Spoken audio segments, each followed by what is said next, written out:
병원에서 죽기 전까지 주는 정맥주사는 몸을 말라가듯 죽을 수 없게 하고 수분이 넘치는 상태를 유지시킨다고 합니다. 말라가듯 죽을 때 인간은 오히려 죽음의 고통을 덜 느끼는데 병원에서 연명치료에 시달리다가 고통 속에 가시는 분들이 많다는 것입니다. 현대의학의 죽음 비즈니스에 속지 않기 위해서는 누구에게나 죽음을 배우는 시간이 필요합니다. 오늘의 주제는 병원에서 알려주지 않는 슬기롭게 죽는 법입니다. 이번 영상도 여러분들이 꼭 알고 계셔야 할 내용들로 준비했으니 도움 되셨으면 좋겠습니다. 주위의 소중한 분들께도 공유해 주세요. 우리의 자식이, 우리의 부모님이, 우리의 주변의 이들이 알고 있어야 하는 일입니다. 요즘에는 대부분의 사람들이 병원에서 죽음을 맞습니다. 중환자실에서 홀로 쓸쓸히 죽어가는 것이 과연 최선일까요? 환자가 집을 떠나 병원에 옮겨지는 순간 환자는 자동화된 컨베이어 벨트처럼 병원 시스템에 끌려갑니다. 병원에서는 사망 과정에 들어선 죽음도 무조건 치료의 대상이 될 뿐입니다. 입으로 음식을 삼키지 못하면 콧줄로 영양을 밀어넣고 숨을 못 쉬면 억지로 산소를 공급하지요. 수십 개의 줄을 연결해 내일 죽을 사람을 본인 뜻과는 무관하게 몇 달이고 연명시키는 일도 벌어집니다. 이 과정에서 탈인간화는 덤이고 돌봄도 덩달아 외주화됩니다. 요양병원과 요양원들도 하나의 사업이 되어버린 것이 현실입니다. 죽음의 외주화는 다시 죽음에 대한 준비의 부재로 이어집니다. 말기 암 환자들조차도 막상 임종을 맞으면 영정사진을 못 구하는 일이 허다하다고 하지요. 죽음이 치료해야 할 질병으로 둔갑한 요즘, 중환자실에서 삶을 마쳐야 할 만큼 하고 제대로 보냈다는 인식을 가진 사람들도 많습니다. 의사도 병원도 주변인들도 정작 죽어가는 당사자의 고통은 고려하지 못하는 경우가 부지기수입니다. 자연은 싸워서 이겨야 하는 상대가 아닙니다. 우리 삶의 어떤 순간에도 죽음은 찾아온다는 것. 그것이 제가 들려드리고 싶은 죽음에 대한 가장 첫 메시지입니다.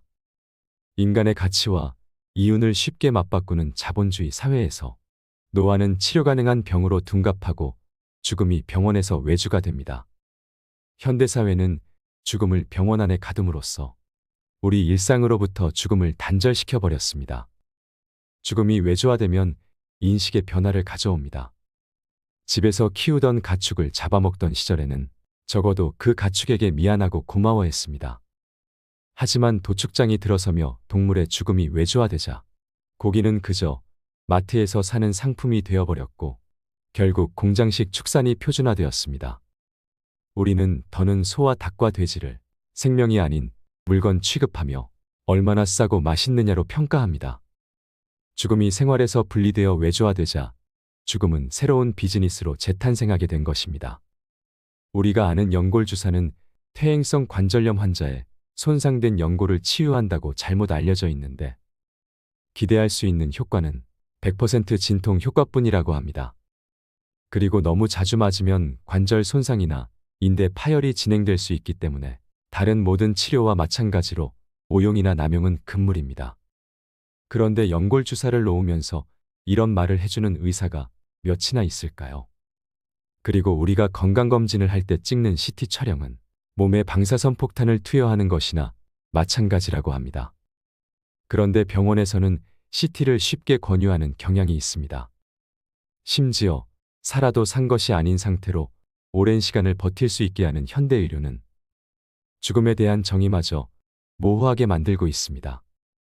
죽음을 준비하지 않으면 죽음보다 더 나쁜 일들이 일어납니다. 바로 병원의 생사 결정권을 넘겨주고 생을 마무리하게 되는 것입니다. 삶을 정리할 시간도 없이 반복해서 병원 신세만 지다가 어느 날 갑자기 죽음을 맞이하고 싶은 사람은 없을 것입니다. 가족들의 얼굴도 알아보지 못하고 몸에 수십 개의 관을 삽입한 채 24시간 울리는 기계음을 들으며 죽어가고 싶은 사람도 없을 것입니다. 그러나 죽음을 외면하면 이런 일은 언제라도 일어날 수 있습니다. 많은 사람들이 맷자리를 보고 수의를 마련하는 것이 죽음을 준비하는 것이라고 착각하는 현실에서 병원의 죽음 비즈니스에 속지 않고 원하는 방식으로 생을 마무리하려면 어떤 준비가 되어 있어야 할까요? 병원은 잠들지 않습니다. 하얗게 불을 밝힌 병동의 밤은 어느 날은 평온하게, 어느 날은 전쟁터와 같이 치열하게 밝아옵니다. 죽음을 말하기 싫어하는 의사와 죽음을 받아들일 수 없는 환자와 가족 사이에 암묵적인 합의하에 중환자실은 환자가 임종을 맞이하기 위한 장소로 급속히 변질되어 가고 있습니다. 한편으로 암묵적인 합의라는 것은 누구도 선택에 대한 부담을 지지 않기 위해 존재하는 것처럼 보이기도 합니다. 갈등의 지점에서 우리는 어떤 선택을 하는가에 대해 생각해 볼 필요가 있습니다. 또 원 없이 큰 병원에서 해볼 것 다 해보고 라는 말은 환자가 만신창이가 되고 가족 또한 피폐해지는 경우가 많은데 왜 생전에는 관심도 없고 잘하지도 못했으면서 죽음에 이르러 이렇게 해야 되는 것일까요? 또 왜 꼭 큰 병원에서 임종을 맞이해야 하는 것일까요? 어차피 위험이 있는 상황이라면 환자나 보호자들은 똑같이 나쁜 결과라도 대형 병원에서 그 결과를 맞이했을 때 의심하지 않고 더 쉽게 승복하는 경향이 있다고 합니다. 의료가 사람이 하는 일이 아닌 첨단 기계와 설비에 달린 일이라는 생각이 팽배하기 때문입니다. 죽을 거란 걸 알면서 아무것도 하지 않은 것은 정말 죽이는 것과 같을까요? 실제로 어떤 환자의 가족은 심폐소생술을 하지 않는 것과 환자가 입원했을 때 중환자실에 입실시키지 않았다는 것을 귀책 사유로 담당일을 엄벌할 것을 주장했는데 법조인들은 법률적으로 유죄가 될 수 있다고 보았습니다. 그렇다면 이유를 막론하고 죽음에 직면하면 인공적으로 연명을 하게 해야 책임을 면한다는 뜻이 됩니다. 그렇지 않으면 범죄자가 되는 것이 우리나라의 뼈아픈 현실입니다. 이는 우리나라 임종 문화의 총체적인 혼란상에서 비롯되는 비극입니다. 그럼에도 불구하고 저는 좋은 의사란 최선을 다할 때와 이제 그만 놓아야 할 때를 분명히 할 줄 알고 가족을 설득할 수 있어야 한다고 믿습니다. 남아있는 벚꽃도 떨어지는 벚꽃도 결국엔 다 지는 벚꽃입니다. 왜 의사들은 죽음 앞에서 거짓말을 할까요? 인공호흡기를 달면 그래도 당장은 좀 편해지실 거야 하는 말은 거짓말입니다. 인공호흡기를 단 상태에서는 자발호흡을 어떤 형태로든 죽여놓지 않으면 제정신으로는 버티기가 힘들기 때문입니다. 여러분, 한번 생각해 보세요. 자연스러운 호흡 리듬에 반하여 기계가 규칙적으로, 그것도 가슴이 터져나갈 듯한 압력으로 강하게 공기를 불어넣는 것이 어떻게 편할 수 있을까요? 인공호흡기를 견뎌내기 위해서는 결국 자발적인 호흡 중추까지 마비되도록 진정제를 투여해서 환자를 깊은 무의식으로 떨어뜨리는 방법밖에는 없습니다. 과거 10년간 중환자실 치료 후 생존율은 향상되지 않았음에도 시술 숫자는 크게 늘어서 2003년 평균 3개의 시술을 받던 환자들이 2023년에는 평균 7개의 시술을 받습니다. 특히 중환자실에 들어간 80대 어르신들의 생존율은 절반이 되질 않습니다. 중환자실에서 사망한 환자의 가족들의 공통적인 푸념은 사랑하는 우리 아버지, 우리 어머니가 주렁주렁 뭘 달고 동여맨 채 돌아가셨다는 말입니다. 이것이 현실입니다. 의료진의 과실이 아니더라도 중환자실은 항생제의 저항성이 높은 극강의 병원균이 우글거리는 곳입니다. 환자들은 침대 위에서 대소변을 보고 형편이 열악한 병원에서는 이에 대한 관리도 잘 되지 않습니다. 그리고 감염과 함께 또 하나 흔한 문제가 선망입니다. 인공호흡기를 단 환자의 60에서 80%가 선망을 경험하는데 쉽게 말해 정신줄을 놓는다고 이해하면 됩니다. 환자나 가족들에게 이것은 생지옥이나 마찬가지입니다. 좋은 죽음이란 무엇일까요? 죽음에 임했을 때도 존엄성과 사생활을 보호받을 수 있어야 합니다. 그리고 죽을 장소를 내가 선택할 수 있어야 합니다. 마지막으로 임종 시 함께할 사람을 선택할 수 있어야 합니다. 그렇게 언제 떠날지 예상하고 작별의 시간을 가지는 것입니다. 저는 생명 유지 장치를 쓸 것인지 사전에 결정하고 그 결정을 존중받아야 하며 무의미한 생명 연장을 하지 않는 것이 좋은 죽음이라고 생각합니다. 혹시 이런 생각해 보신 적 있으신가요? 내가 만약 말기암 선고를 받는다면 혹은 시한부 인생 선고를 받는다면 몸이 쇠할대로 쇠해져서 스스로 팔다리도 못 움직이고 밥도 누가 도와줘야 먹어야 하면 어떻게 하실 건가요? 아마도 주변에서 이런 소리를 하면 쓸데없는 소리를 한다며 면박을 받기 십상일 것입니다. 어느 순간부터 우리 일상 속에서 죽음이 사라지기 시작했습니다. 아마도 그때부터 우리는 죽음을 일상에서는 없는 일처럼 생각하기 시작했는지도 모르겠습니다. 사회는 죽음에 대해 이야기하기보다는 현대의학의 발달로 인간이 얼마나 오래 살 수 있게 되었는지, 예전 같았으면 돌아가셨을 상황에서 얼마나 극적으로 생명을 건질 수 있는지에만 초점을 맞추고 있습니다. 그러다 보니 사람들은 점점 죽음을 준비하지 못하게 됩니다. 부모님이 돌아가실 때가 되었다는 것도 인지하지 못하고 그저 막연하게 이러다가 나빠지면 병원에 모시고 가면 방법이 있겠지, 이렇게 생각하는 것입니다. 의사들의 사망진단서에는 더 이상 노안이 사망 원인으로 등장하지 않습니다. 필립 노스의 아버지의 유산이라는 책에 보면 이런 글귀가 있습니다. 엄마, 이렇게 쇠약해진 상태에서 병원의 돌봄을 받는다는 건 결국 포박과 학대를 견뎌야 하는 걸 의미해요. 그게 싫으면 병원에 오지 말고 집에 계셔야 하는 거지요. 뇌종양에 걸려 죽어가는 아버지의 곁을 지키며 쓴 에세이입니다. 병원에서는 죽음을 치료하지 못합니다. 다만 죽음의 모습만이 바뀝니다. 한국인 100명 중에 80명은 병원에서 사망합니다. 객사하는 것입니다. 문제가 되는 것은 사람들에게 임종 희망 장소를 물으면 대부분은 가정이라고 말씀한다는 것입니다. 그러나 현실은 그렇지 않죠. 또 우리나라는 다른 선진국들에 비해서 병원에서 죽음을 맞는 비율이 유난히 높습니다. 연구에 따르면 병원이나 중환자실에서 사망하는 경우 삶의 질이나 신체적인 편안함, 심리적 안녕 같은 다양한 측면에서 가정사망보다 좋지 않다고 합니다. 그리고 이러한 죽음은 남겨진 가족들에게도 문제입니다. 우리는 사랑하는 가족이 죽고 나면 굉장히 큰 스트레스를 받게 됩니다. 심할 때에는 외상후 스트레스 장애가 발생하는데, 이러한 외상후 스트레스 장애는 가족이 병원 중환자실에서 사망하는 경우가 집에서 사망하는 경우보다 무려 5배나 높습니다. 애도의 기간이 너무나 길어지고 그 과정에서 남겨진 가족들의 정신적인 문제가 생기는 것입니다. 이렇게 여러 가지 지표들이 환자 본인에게나 남겨진 가족에게나 집에서의 사망이 더 낫다는 것을 보여주고 있는데, 왜 우리는 이렇게 죽게 되었을까요? 우리가 태어나서 살다가 어느 시점이 되면 병이 찾아오기 시작을 합니다. 그리고 그 병이 누적이 되고 노화가 진행이 되면 결국은 사망을 피할 수가 없게 됩니다. 그런데 현대의학이 도입이 된 다음부터는 병치레를 하더라도 사망까지 기간이 굉장히 길어집니다. 그럼에도 불구하고 노화와 병치레의 누적을 피할 수는 없게 되면 이제 연명치료가 개입을 합니다. 그렇게 굉장히 오랫동안 죽고 싶어도 죽지 못한 채 살아가게 되는 것입니다. 이런 분들의 안타까운 사연은 수도 없이 많습니다. 어떤 분은 수술 후 의식을 완전히 되찾지 못하신 채 7년을 요양병원에서 영양공급줄과 소변줄을 달고 계시다가 돌아가셨다고 하는데요.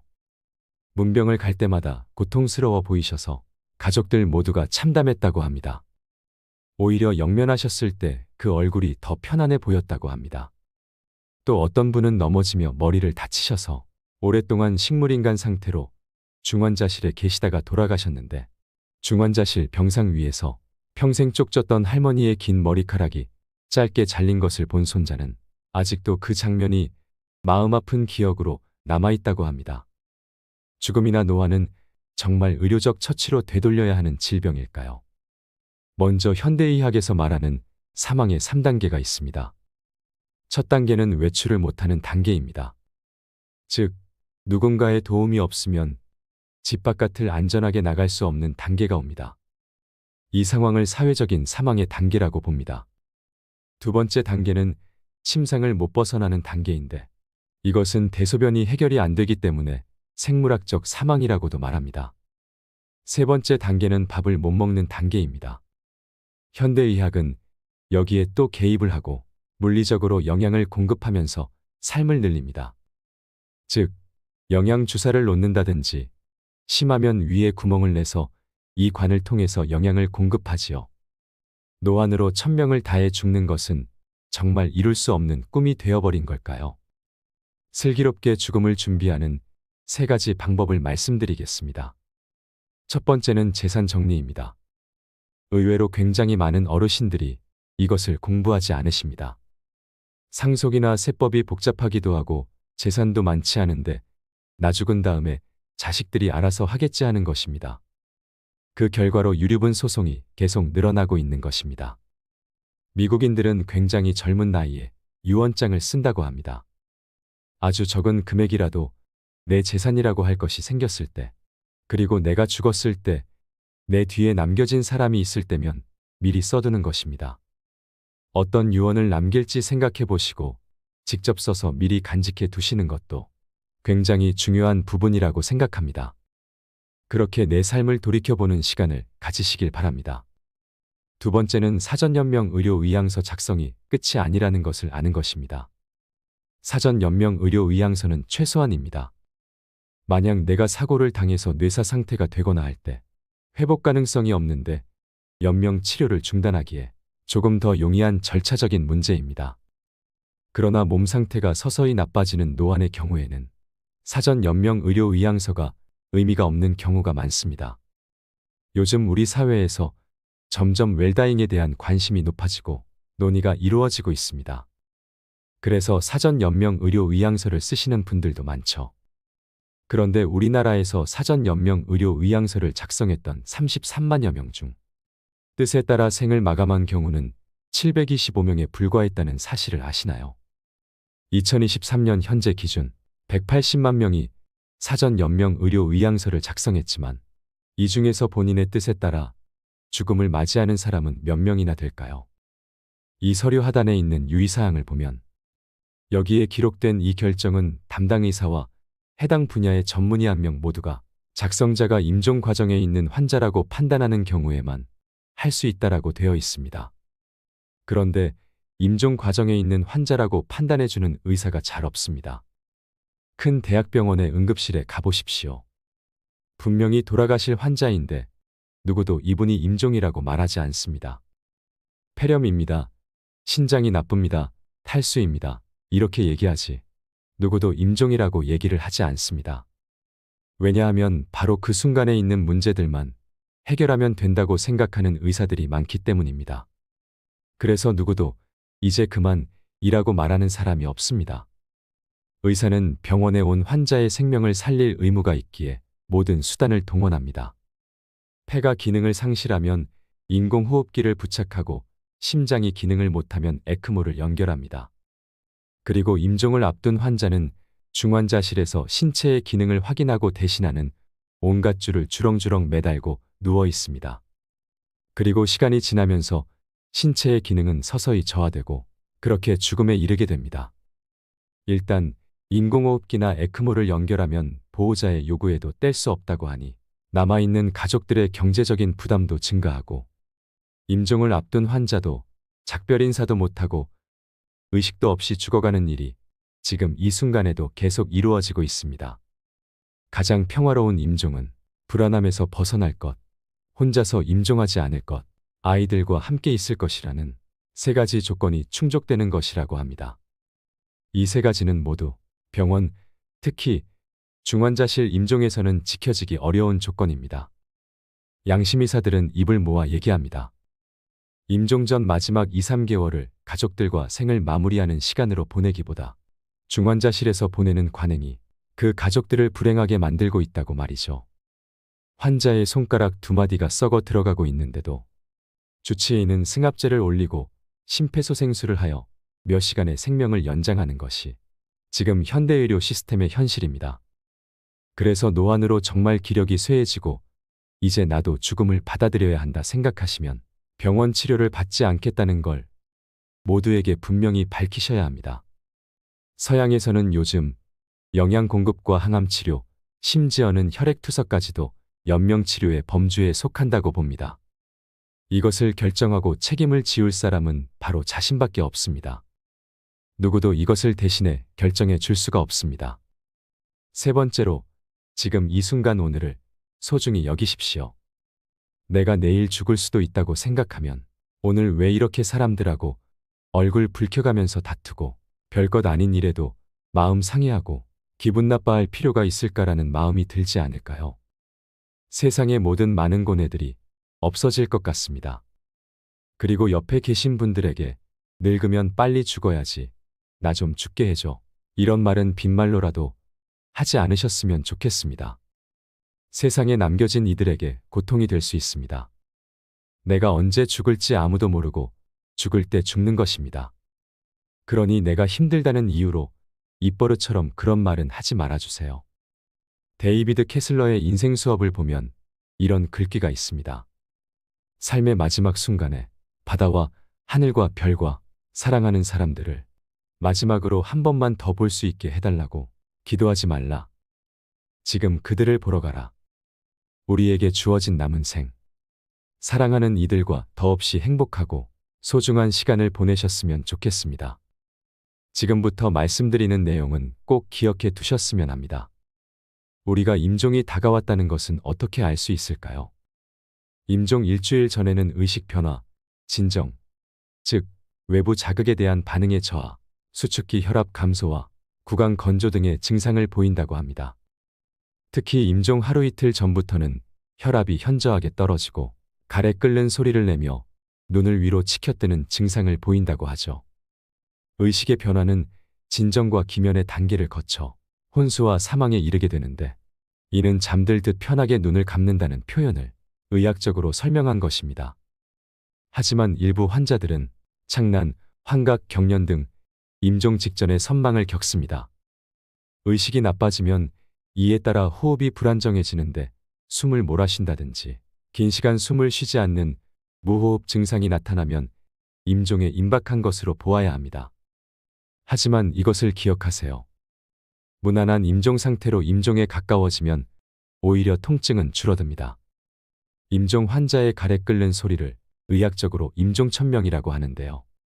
신체 기능이 쇠약해져 기관지에 고인 분비물을 뱉어내거나 삼킬 수 없어지면서 기도 내에 분비물이 쌓여 발생합니다. 임종을 맞는 환자의 절반 정도에서 임종 약 17에서 57시간 전에 들린다고 하는데요.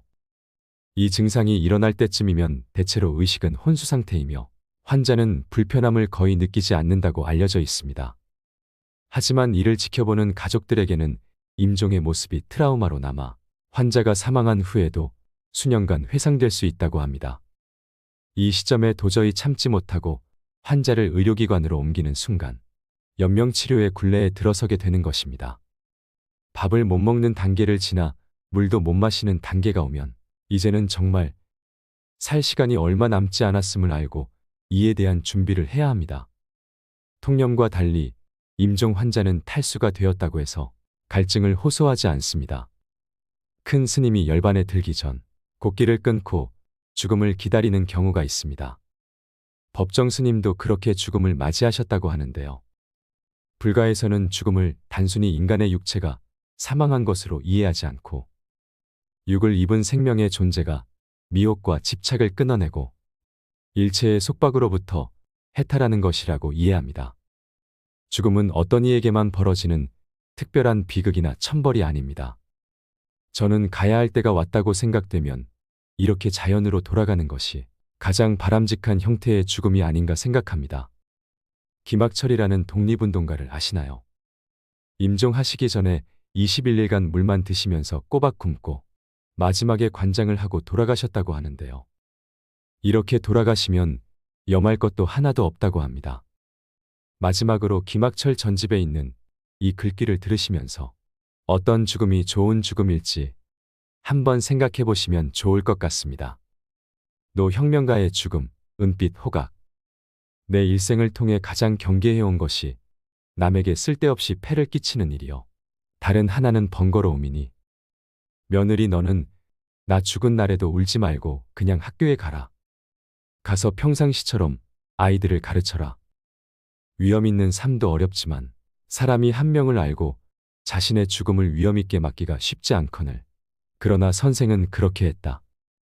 더는 목숨에 연연하지 않겠다며 일체의 병원 치료와 주사를 거부하고 꼬박 20 하루를 굶은 뒤 소년처럼 머리는 면도로 깨끗이 밀고 간호사를 불러 관장하고 중산복으로 갈아입은 다음 남들이 다 잠자는 새벽 2시 반에 조용히 식구들을 깨워 병원으로 갔다.